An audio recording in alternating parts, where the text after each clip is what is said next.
Bienvenidos a todos al webinar Machine Learning 101. Hoy tenemos aquí a Moisés Barbancho, ¿vale? Que es el que os va a hacer la ponencia, os va a enseñar, ¿vale? Y con el que vais a aprender en esta sesión. Simplemente quería contaros que estos webinars los organizamos desde Oficina Acelera Pyme de Cámara Zaragoza, ¿vale? Que son financiados por los fondos europeos.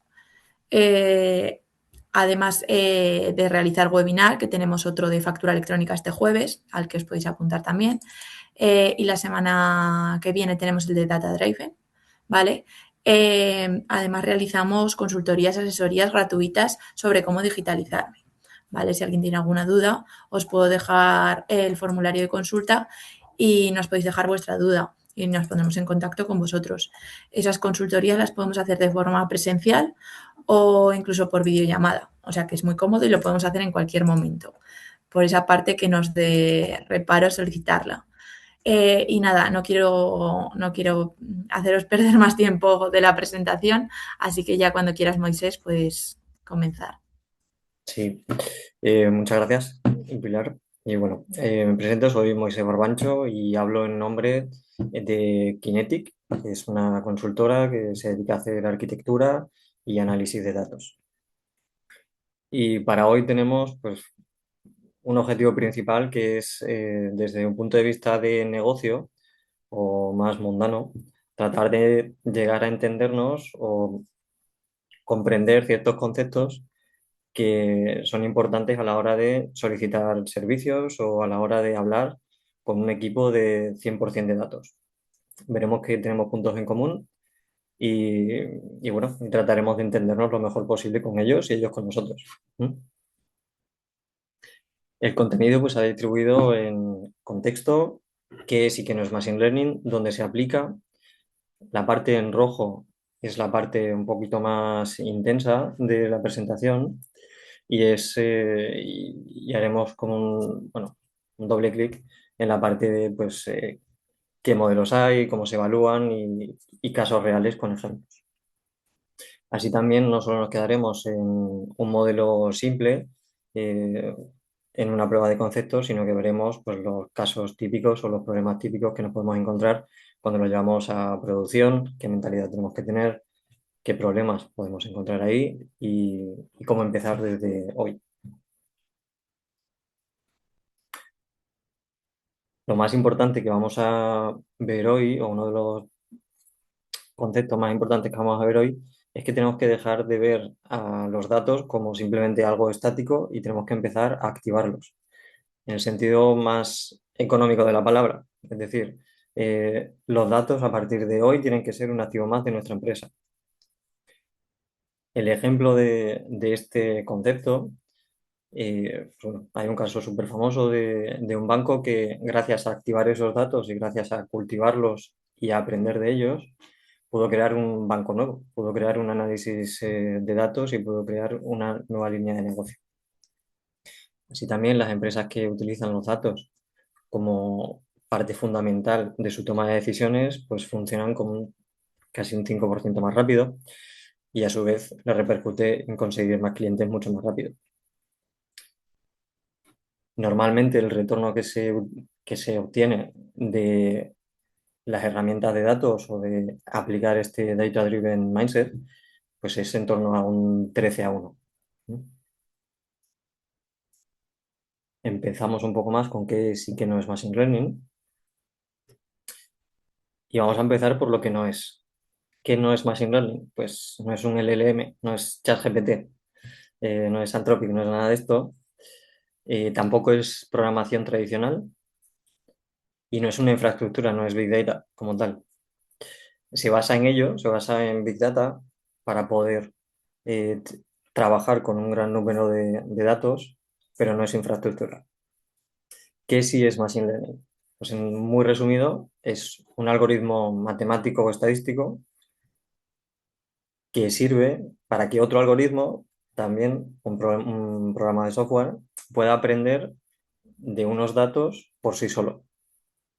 Entonces cambiamos del paradigma de yo como humano pongo unas reglas lógicas y las automatizo en un software y eso lo llamo programa, y después pasamos de eso a Machine Learning que él solito aprende. ¿Dónde estamos? En la parte de analítica. Bueno, como veis hay distintos tipos de analíticas, desde el más simple hasta el más complejo, el cognitivo. El más simple es simplemente estadística descriptiva, típico, media, desviación, etcétera. Y nosotros nos vamos a centrar hoy en la parte predictiva, que no prescriptiva, sino predictiva. Y este tipo de análisis contestan a la pregunta de qué es probable que pase. La palabra probable es muy importante en este contexto, ya que no es certero y obviamente te da unas probabilidades de acierto o fallo, dependiendo del modelo que elijas y dependiendo la rigurosidad o el performance del modelo. ¿Dónde lo usamos? Sobre todo se utiliza en predicción de fugas de clientes, típico caso de churn de clientes, riesgo crediticio, parte bueno, del credit score de USA, pues lo usan ahí. Detección de fraude bancario, marketing dirigido y esto, que aunque no lo conozcáis, seguro que lo habéis sufrido o notado, es los sistemas de recomendación.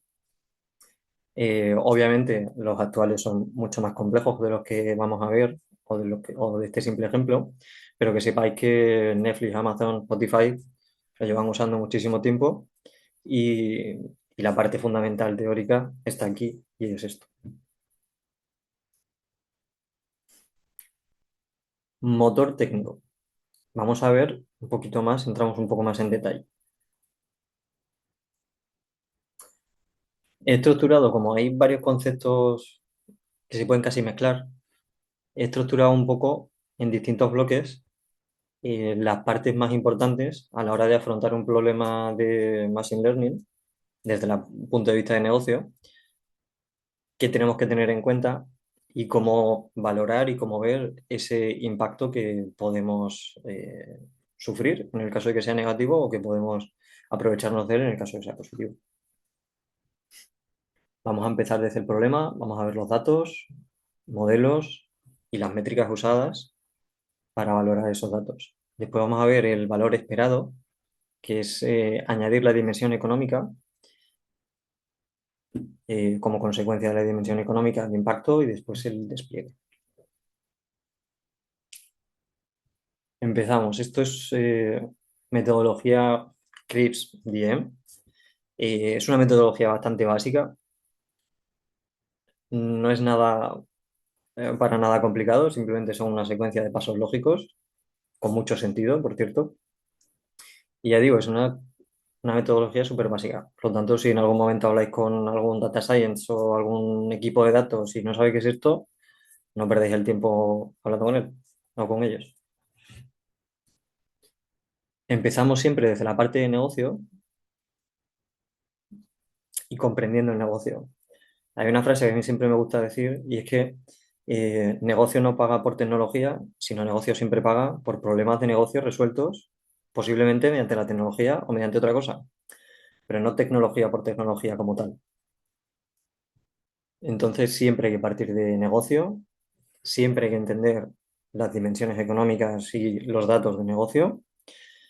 Una vez que ya entendemos el contexto, entonces ya podemos tratar de preparar los datos, limpiarlos, curarlos, que se llama, y poder después darle forma, modelarlos, aplicarle modelos, evaluaciones de esos modelos y después el despliegue.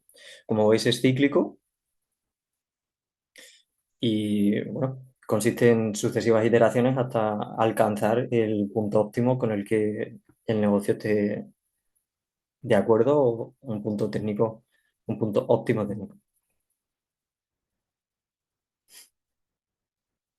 Dentro de los problemas de Machine Learning, o mejor dicho, dentro de los problemas de negocio, nos podemos encontrar como tres grandes tipos: clasificación, regresión y clustering. Clasificación no es más que decir pasará o no pasará, esa dualidad, sí o no. Regresión, simplemente saber cuánto va a pasar. predicción de ventas, cuántas ventas voy a tener. Y el clustering simplemente es agrupar a individuos individuales en un grupo. Tenemos, para solventar estos tres tipos de problemas, tenemos distintos modelos y Machine Learning los divide en dos grandes tipos, supervisado y no supervisado. Y esto es así dependiendo de cómo de buenos sean los datos de entrada. Los datos de entrada prácticamente es una de las cosas más importantes que hay que tener en cuenta y hay que trabajar mucho en ellos. Tanto es así que se divide el Machine Learning en ello. La principal diferencia entre supervisado y no supervisado es el que yo sepa o que tenga catalogado pues un label que se llama, por ejemplo, si tengo un cliente, me imagino un Excel y tengo un cliente, en cada columna de ese Excel será un comportamiento en concreto de ese cliente y al final, en una última columna, tendré una etiqueta con la que sabré si ese cliente, en base a su comportamiento de todas las columnas anteriores, se va a ir o no se va a ir. Eso lo tendríamos en supervisado. Es decir, yo he catalogado a los datos como que este cliente se puede ir y en base a ello el Machine Learning y el modelo podrá aprender.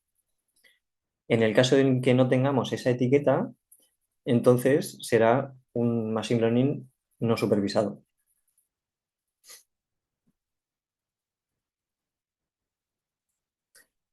¿Cómo vamos a evaluar los modelos? Ya veis que no he entrado en mucho detalle de nombres de modelos, porque al final es información que tampoco, desde un punto de vista de negocio, tampoco nos aporta demasiado. El tener exactamente el detalle de, pues este se llama Cummins, no sé qué, bla, bla, bla. No. Entonces vamos a entender primero los bloques grandes y sacar la foto completa. Eso es lo más importante que tenemos que llevarnos de hoy. Una vez que ya hemos entrenado el modelo y que hemos dividido el dataset, ese Excel grande, lo hemos dividido en tres partes. Hemos hecho distintas iteraciones de entrenamiento y validación. Entonces vamos a ver cómo podemos sacar el mejor modelo. Y para ello vamos a basarnos en métricas.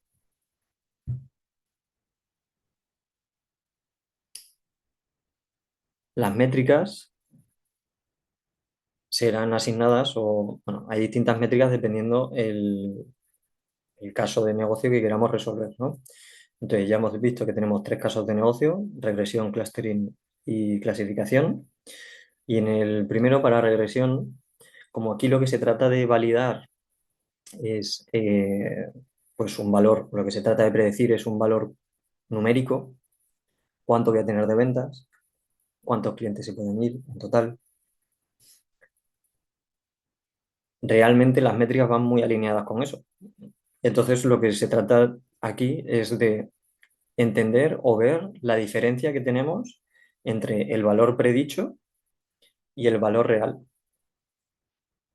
Cuanto menor sea ese gap, esa diferencia, mejor será el modelo, hasta cierto punto. Para clustering, lo mismo. Clustering ya he dicho que es catalogar a un individuo dentro de un grupo. Entonces, imaginaros como cuatro o cinco grupos bien separados y en estos grandes grupos, nos imaginemos como círculos, vamos a tener un centro. Entonces, lo que se trata de validar aquí o lo que se trata de medir es cuánto de lejos está un individuo nuevo de ese centro en concreto, de ese nuevo, de ese grupo existente o no. Voy a seguir la misma lógica. No voy a entrar en nombres ni en detalles, igual que tampoco he hecho con los modelos, porque al final no es la finalidad, ¿no? Que os quedéis con una métrica en concreto, un nombre en concreto.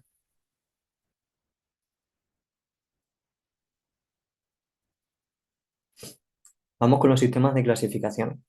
Aquí sí voy a ahondar un poquito más y es porque realmente los sistemas de clasificación son los que más extendidos están y son los que, bueno, los que más se usan.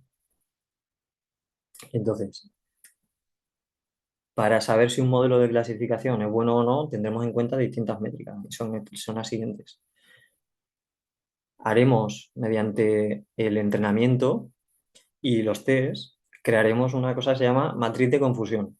Y realmente el nombre le viene muy bien, porque no es otra cosa que liar a la gente con esta matriz. Pero bueno, vamos a tratar de explicarlo lo más sencillo posible y ya veréis que tiene mucha lógica luego. Esta matriz de confusión lo único que hace es comparar las predicciones con los valores reales. Y pues acierto, acierto, fallo, fallo, acierto, fallo y fallo, acierto. Dentro de esta matriz, o al trabajar con esta matriz, salen otras métricas que son las que nos importan a nosotros para catalogar y para modelar el comportamiento de un determinado modelo. Ya veremos que aquí podemos incluso incidir nosotros en qué preferimos. Estas métricas son precisión, las más importantes son precisión, recall, especificidad y F1.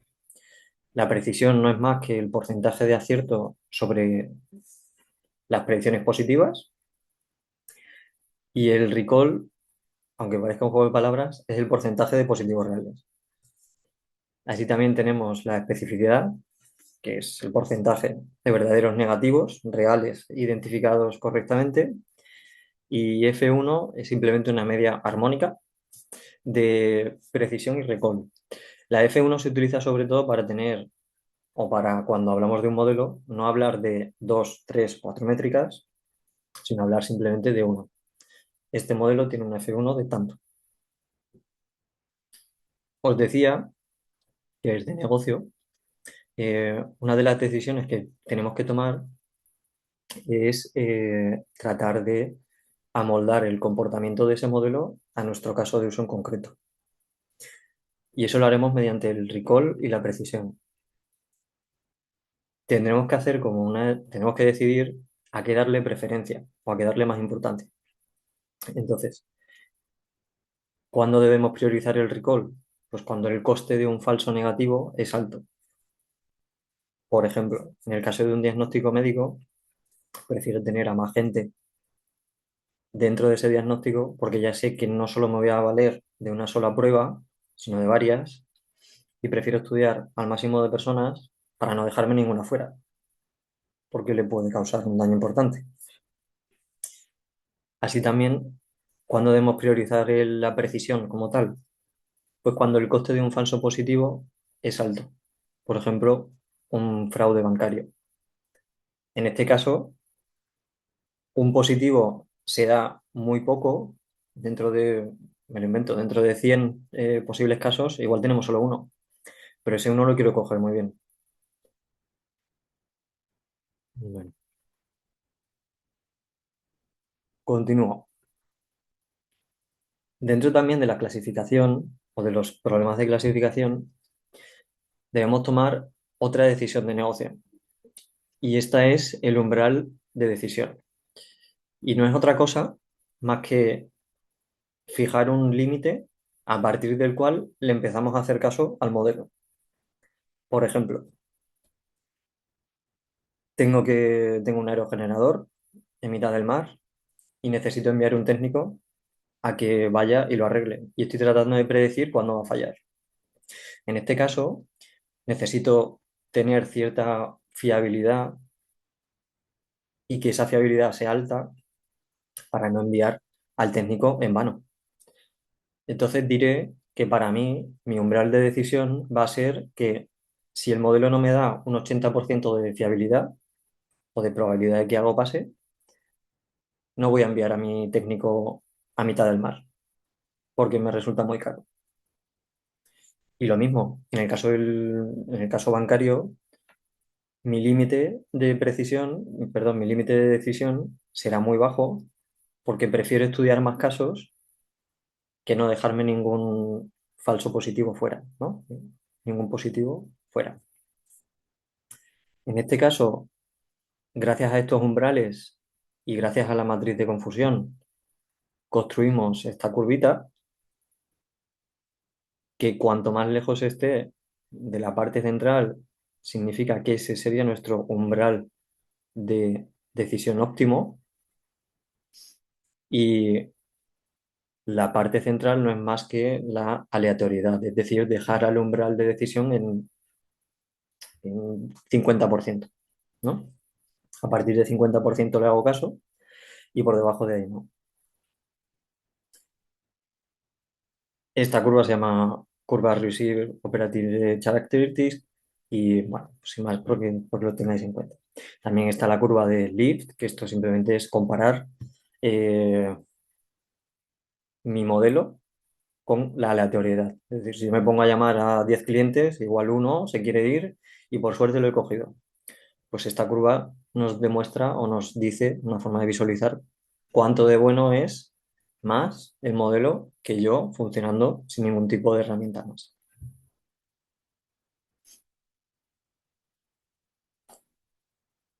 Vamos a la parte importante, uno de los conceptos más importantes que vamos a ver hoy y que nos sirve de nexo, de unión, para hablar con esos equipos de data scientists y no es otra cosa sino que añadir la dimensión económica a todo, añadir la dimensión económica al modelo y saber qué valor podemos esperar de él, valor económico. Tenéis una descripción de más o menos cómo se calcula, pero para que lo entendáis es simplemente un poco la cuenta a la vieja, pero con más rigurosidad.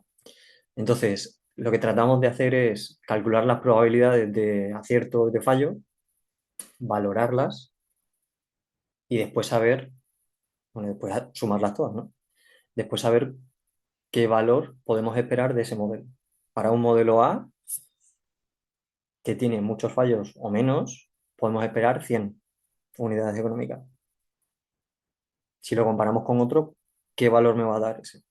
Si os fijáis, añadiendo la dimensión económica, es el punto donde podemos realmente hablar o donde nos podemos llegar a entender con un data scientist. El data scientist os tendría que dar este valor económico, si quieren algunas medidas más de recall precisión, y junto con eso ya lo tendríamos que meter en nuestro ROI. Sería una parte de cálculo del ROI.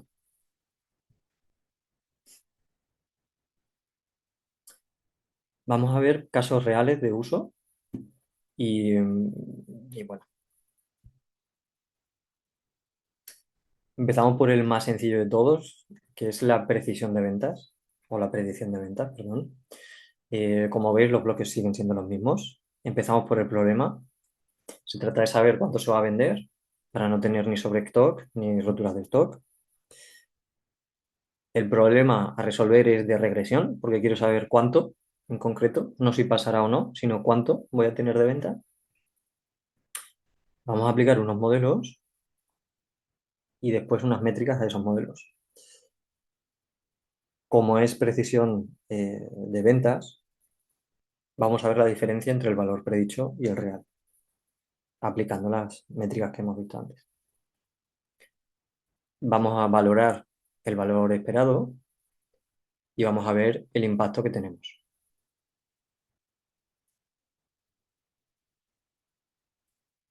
En el caso de fraude bancario, aquí vamos a ver que hay un desbalance muy importante en los datos del problema y en la definición del problema, porque afortunadamente no pasan tantas veces. O mejor dicho, no tratan de estafarnos muchas veces, ¿no?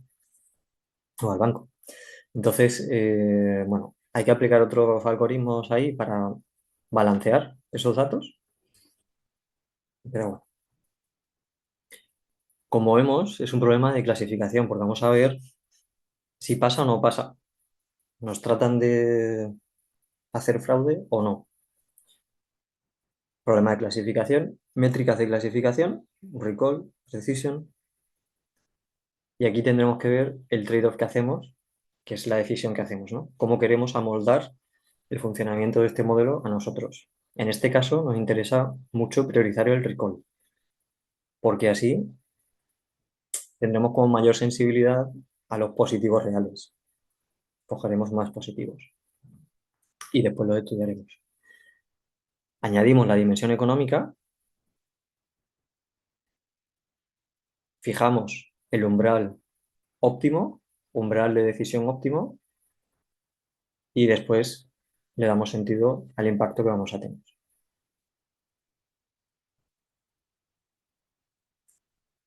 En el caso de diagnóstico de cáncer, como hemos visto antes también, bueno, un falso negativo pues, puede ser importante, puede causar muchos perjuicios, ¿no? Entonces, pero bueno, volviendo un poco a esa estructura de problema modelométrica, tenemos un problema de saber si tendrá o no tendrá cáncer, catalogarlo en sí o no, ver qué modelo podemos usar y qué métricas vamos a poner.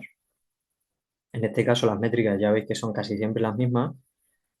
Recall, precisión, los valores sí son distintos y en este caso sí he puesto que, bueno, pues que tengan cierto rango, ¿no? Superior.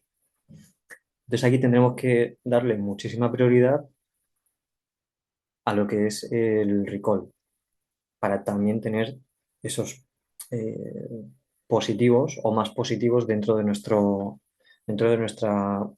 previsión o predicción y después ya lo seguiré estudiando a ese caso en concreto, ¿no? A ese paciente en concreto. Añadimos la dimensión económica, aunque aquí realmente pues esto es muy, no sé, o muy difícil de cuantificar, ¿no? Exactamente. Y por mucho que pongas, pues nunca vas a acertar en cuánto vale alguien, ¿no? Entonces, bueno, eh, se trata de ver más que nada, pues, el coste médico y tal.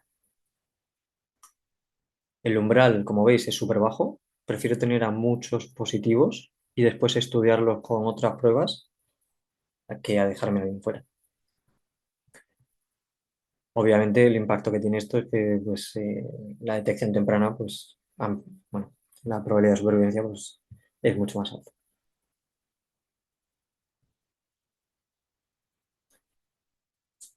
Predicción de fallos de máquinas, un poco el ejemplo que he puesto antes. Tengo que desplazarme y ese desplazamiento es costoso. No solo la mano de obra del técnico, sino además el desplazamiento. Y probablemente el paro de producción, probablemente toda la línea de toda la cadena se retrasa o va como fuera de tiempo, ¿no? Entonces, bueno, también vemos que es un problema de clasificación, de si no, pasará, no pasará, y que en este caso muchísima, necesitamos darle muchísima preferencia a la precisión como tal.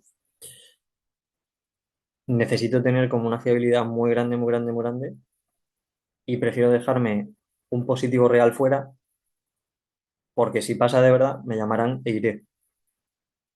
Pero ir de moto propio, por así decirlo, o simplemente porque me lo ha dicho el modelo, pues bueno, necesito tener una fiabilidad muy alta. Aquí, obviamente, la cuantificación o el valor económico de esto es muy directo y el impacto, pues obviamente, pues puede ser muy importante, ¿no? Si me adelanto a un fallo, esa línea no para, ese aerogenerador no para y no solo es que no pare, sino que además aumente su vida útil. Campañas de marketing. Creo que había personas de marketing o que trabajan con marketing entre la audiencia. Pues vamos a tratar de ver cómo seleccionar, ¿no? El mejor modelo para este tipo de problemas. Necesitamos contactar con un cliente y además suponemos que le vamos a hacer como un descuento muy grande a un cliente en concreto, a una tipología de clientes en concretos y no queremos hacerle ese descuento tan grande a todos. Entonces, bueno, aquí vemos que para ver a qué clientes podemos atacar, eh, vamos a catalogarlos o vamos a clasificarlos, sí o no, mismas métricas de antes, precisión y recall.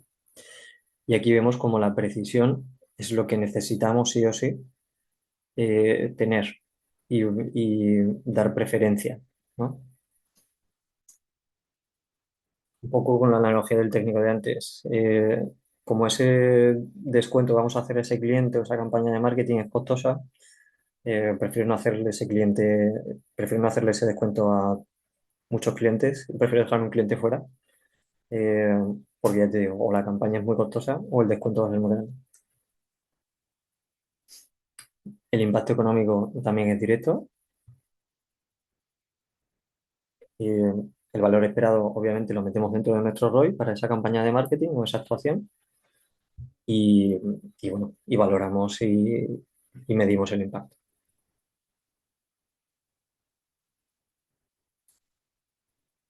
Último caso que vamos a ver, que es que el churn de clientes. Cuando un cliente se va a ir o no.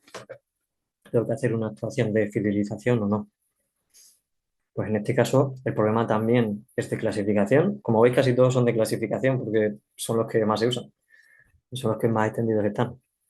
Y seguro que en algún momento u otro, si tenéis una pequeña empresa, una pequeña pyme o gran empresa, habéis tenido problemas de estos que solucionar, problemas de negocio que solucionar. Y esto es una de las formas a hacer, ¿no? Entonces, bueno, en este caso particular, que todo el mundo quiere predecir cuándo se le va a ir un cliente o no, pues básicamente se vive de ellos o gracias a ellos. eh, pues está muy estudiado este caso en concreto, ¿no? Entonces, bueno, vemos que es un modelo de clasificación, se va o no se va. Las métricas, regresión, recall, vemos el tema de las curvas. Y aquí vemos que también queremos priorizar el recall, ¿vale? Porque es mejor ofrecer retención a algunos que no se iban a fugar que perder clientes reales. Como ya sabéis, es mucho más importante fidelizar a alguien que ya está que no conseguir un cliente nuevo, ¿no? Entonces, bueno, valor económico directo e impacto económico directo.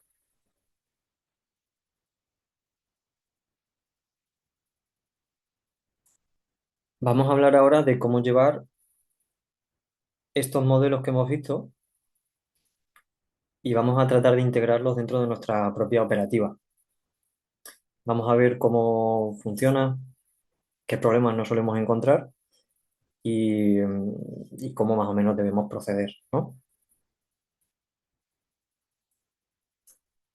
Lo primero que hay que tener o lo primero que hay que conseguir es tener cierta fiabilidad, ¿no?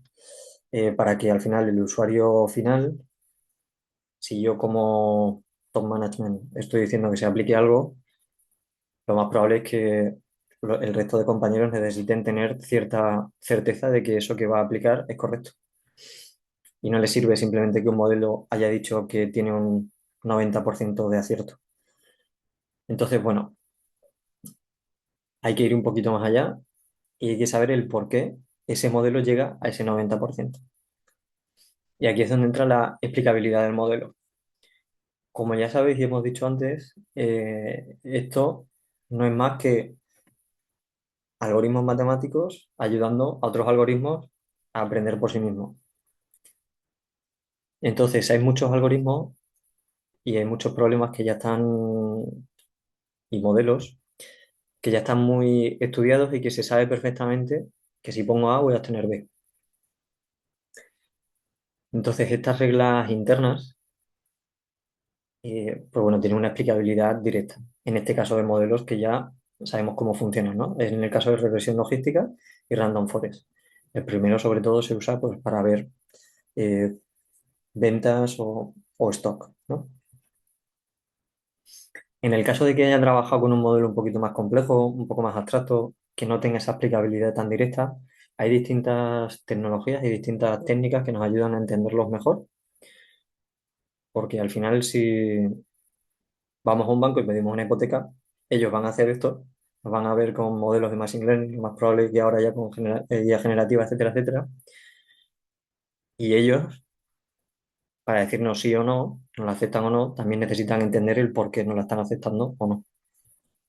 Entonces es muy importante, si no se tiene claro, aplicar estas técnicas. Sobre todo también para ganar confianza y que el resto de trabajadores o todos los trabajadores puedan confiar realmente en ese sistema de predicción, no solo en un modelo, sino en el sistema completo. Ahora ya sí, ahora ya vamos, ya que tenemos todo el modelo, ya tenemos todo, y esas métricas y el valor económico, etcétera, etcétera, vamos a llevarlo a tierra y vamos a poder, bueno, llevarlo a producción y a esa adopción. Normalmente esto es llamado deployment o deployment y adopción, En la parte de adopción entra el factor humano, 100%. Al final es una decisión de si lo quiere usar o no y cuánto de confiable es y por qué tengo que usarlo, cuánto mejor que yo es. Y después la parte de deployment es un poco, vamos a decir, técnica, pero simplemente eh, ir ascendiendo en la cadena de gestión de cambios, ¿no? Normalmente cuando estamos en tecnología llevamos los cambios en tres entornos distintos que son desarrollo, test y producción. Y podríamos decir que una forma rápida de llamar al deployment es simplemente llevar ir completando esos cambios, ¿no? Es en el momento en el que ya deja de ser algo del laboratorio, una prueba de concepto, y que realmente se integra dentro de nuestras líneas de negocio, dentro de nuestra forma de hacer como empresa y como idiosincrasia de negocio, ¿no? Obviamente no se puede, eh, no diríamos que podríamos atacar las cosas más complejas sin tener mucha experiencia. Por lo tanto, hay una matriz, ¿no? Que se llama típica de, pues bueno, small wins o big wins. Hay que ir empezando con small wins, que no es otra cosa, sino que casos de uso con baja complejidad, bajo coste. Probablemente el impacto tampoco es muy alto, pero nos van a dar aprendizajes y nos van a dar sobre todo confianza en los sistemas que estamos desarrollando. Una vez que esto ya lo tenemos bien definidos y que esto ya podemos decir que confiamos bien en un problema de baja complejidad y que lo estamos solventando bien, entonces ya atacamos problemas un poco más altos, de alta complejidad y alto coste.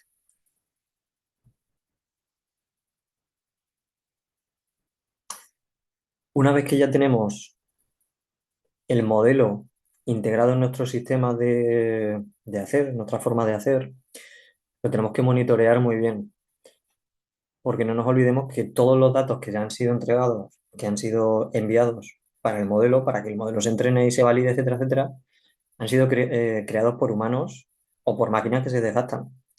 Entonces, esos datos, estadísticamente hablando, como global, una visión global, van cambiando ligeramente. Hoy me gustan unas zapatillas rojas, pero el mes que viene las prefiero verdes. Pues soy humano y como humano varío. Entonces, esa estadística, esa descripción estadística de los datos, hay que controlarla. Y eso se llama el drift. Es decir, el drift es, si cogemos una descripción estadística de los datos que hemos usado, ver los datos, compararlos con los datos actuales. Por ejemplo, hemos entrenado un modelo en enero y ahora que estamos ya en marzo, prácticamente en abril, probablemente los datos estadísticamente han cambiado un poco y a esa diferencia se llama drift. Entonces hay que controlar eso muy bien porque el modelo no va a entender o va a darnos predicciones basadas en los datos de enero con los datos que le estamos enviando hoy. Y probablemente no sean igual de ciertas, ¿no? La probabilidad bajará o no sean tan efectivas esas predicciones. Una vez que ya detectamos que los datos van cambiando, se hace el reentreno.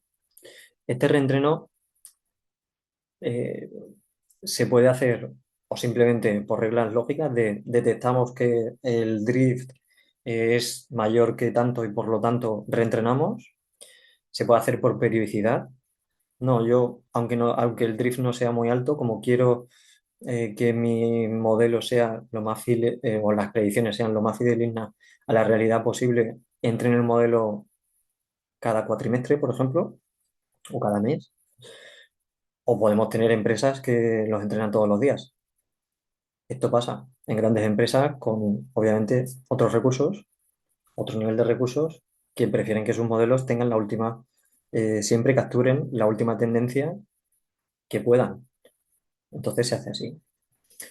Obviamente, si hablamos de que tenemos distintos modelos perdón, distintas versiones de datos y distintas versiones de modelos, porque vamos reentrenándolos y vamos cambiando los datos, tenemos que tener cierto control sobre estas distintas versiones y bueno, esta gobernanza, ¿no?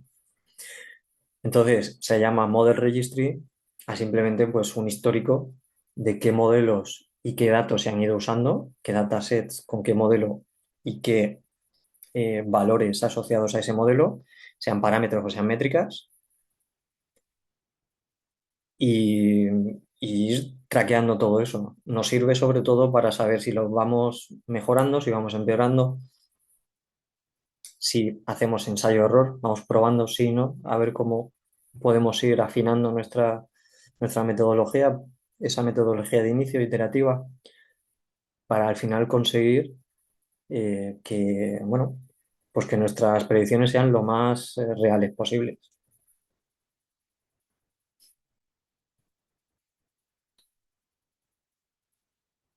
Aquí es muy importante entender que pues, normalmente suele pasar, ¿no? Que pues muchos, por así decirlo, muchos trabajadores mundanos, no top managers ni directivos, etcétera, etcétera, ya menos, ¿no? Pero sobre todo al inicio de Machine Learning, etcétera, pasaba mucho de que un trabajador tenía una idea, eh, quería aplicar ciertas cosas, pero al final eh, su top management no le dejaba, no estaba 100% convencido, ¿no? Obviamente con toda la razón del mundo, porque al final estas cosas van evolucionando muy rápido y al final como hay detalles que no se terminan de entender al 100% por qué un algoritmo hace qué, pues es complicado desde la parte de vista de directivo arriesgarse a poner un modelo en producción si no controlas todo al 100%, ¿no? Entonces, bueno, sin embargo, esta forma de pensar necesitamos cambiarla a no quiero arriesgarme tanto a vamos a controlar ese riesgo, ¿no? Vamos a empezar, como he dicho antes, con small wins, bajo coste, probablemente bajo impacto, baja complejidad, y vamos a ir tratando de coger confianza y estar convencidos de que el ser una empresa data driven y, y gracias a esos datos poder aplicar este tipo de modelos, pues bueno, siempre es bueno, la verdad, siempre es bueno.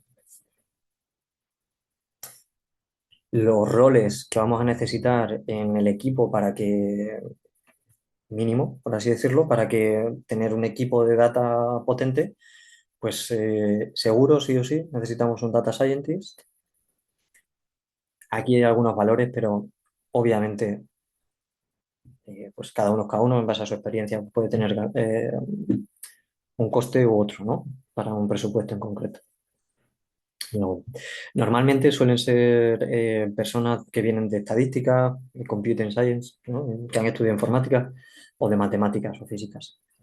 Y este es el encargado de crear el modelo, de decir, de valorar estadísticamente los datos, entender mejor el negocio y hacer una prueba de concepto que realmente tenga sentido.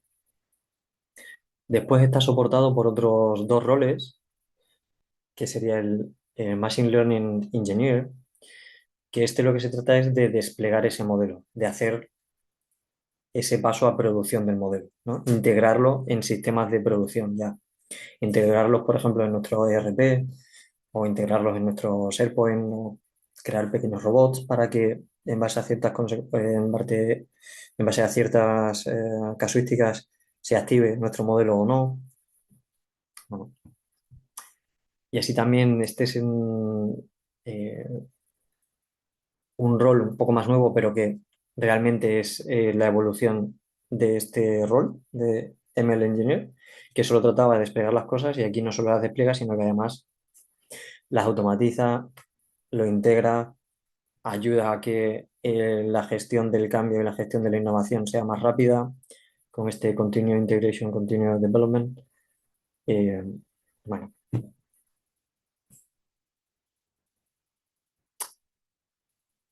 ¿qué problemas podemos encontrar? Pues primero, el sobreajuste. Una vez que hemos entrenado todo el modelo, ya tenemos todo desplegado, podemos ver que el modelo, bueno, en este caso el overfitting, también lo podemos ver cuando lo medimos, ¿no? Si sus métricas son muy buenas, muy buenas, muy buenas, cercanas al 100% en todo, por decirlo así, probablemente estemos sobreajustando el modelo que se llama, que es pues en el modelo de, pensamos, ¿no? O imaginamos en este modelo de regresión logística donde tenemos predicciones de ventas, el sobreajuste sería que el modelo siempre te predice prácticamente la venta o el valor de venta de referencia que tiene con el que se ha entrenado, ¿no? Entonces eso significa que el modelo no es muy bueno, simplemente que los datos de entrada le han dado alguna información que está identificando muy bien a unos clientes en concreto, podemos decirlo, o unas tendencias en concreto, y que eso están haciendo que siempre diga que sí, ¿no? Que siempre diga que va a haber prácticamente el 100% de esto. Esto hay que tratar de evitarlo, hay que tratar de anonimizar lo máximo posible el dataset de entrada para que el modelo aprenda de forma general cómo hacer esas predicciones y no de forma ajustada para un cliente en particular. El siguiente problema que podemos tener es la fuga de datos. En este caso, fuga de datos es una traducción un poco así directa del inglés, pero lo que trata de ver es que si nosotros le hemos entrenado al modelo pues con información de enero, no podemos agregarle de nuevo información de marzo simplemente, porque si no estaríamos como haciéndonos trampas, ¿no? Un poco. Estamos añadiendo información del futuro al modelo, entonces no nos va a dar algo realmente certero, ¿no? Y obviamente no podemos pues dejarnos influir por prejuicios o cosas que ya tenemos en mente que no representan para nada pues, a la población que se está estudiando en ese momento.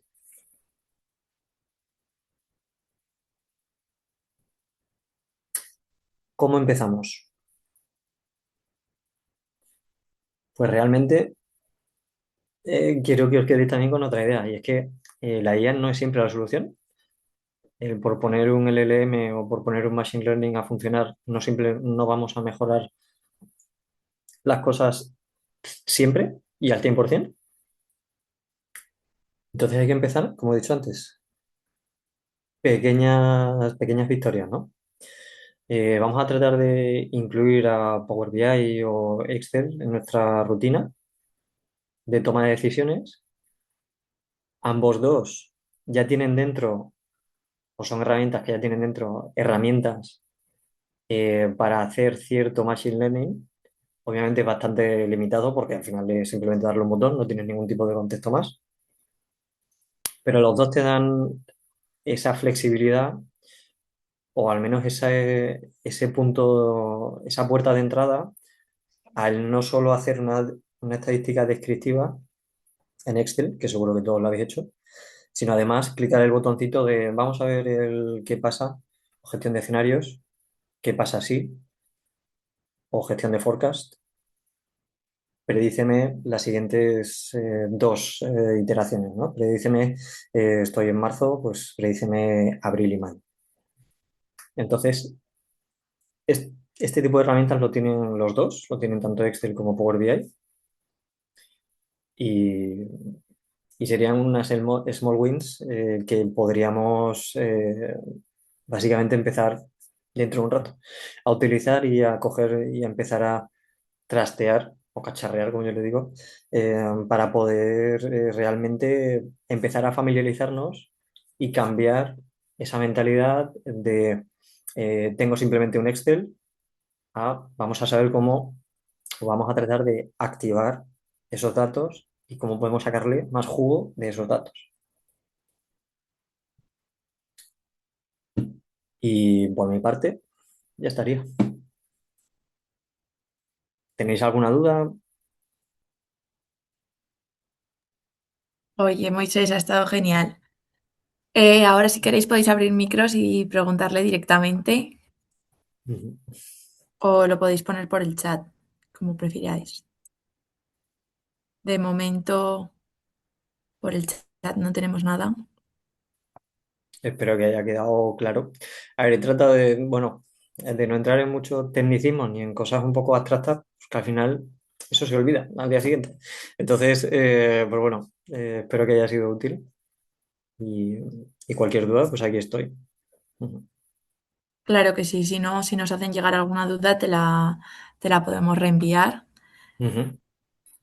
Y si no queréis preguntar nada más, pues lo vamos a dejar aquí. A mí sí que me ha parecido interesante. Lo has explicado todo muy bien, además muy rápido y con ejemplos, que era que es lo que ayuda a entender un Ujú. poco cómo funciona todo esto. Y bueno, lo dejamos aquí. Muchas gracias a todos. Que sepáis que tenemos eso, el webinar de factura electrónica este jueves a las 9. Y la semana que viene, el martes, tenemos el de cómo ser una empresa data driven. ¿Vale? Os podéis apuntar y si necesitáis consultoría, también estamos aquí. Muchas gracias a todos por asistir. A ver, vale, no, que no era una duda. Que nos decían que muchas gracias. Sofía te dice que muchas gracias. Así Ujú. que gracias a todos por venir. Lo dejamos aquí. Muchas gracias, Moisés. Gracias.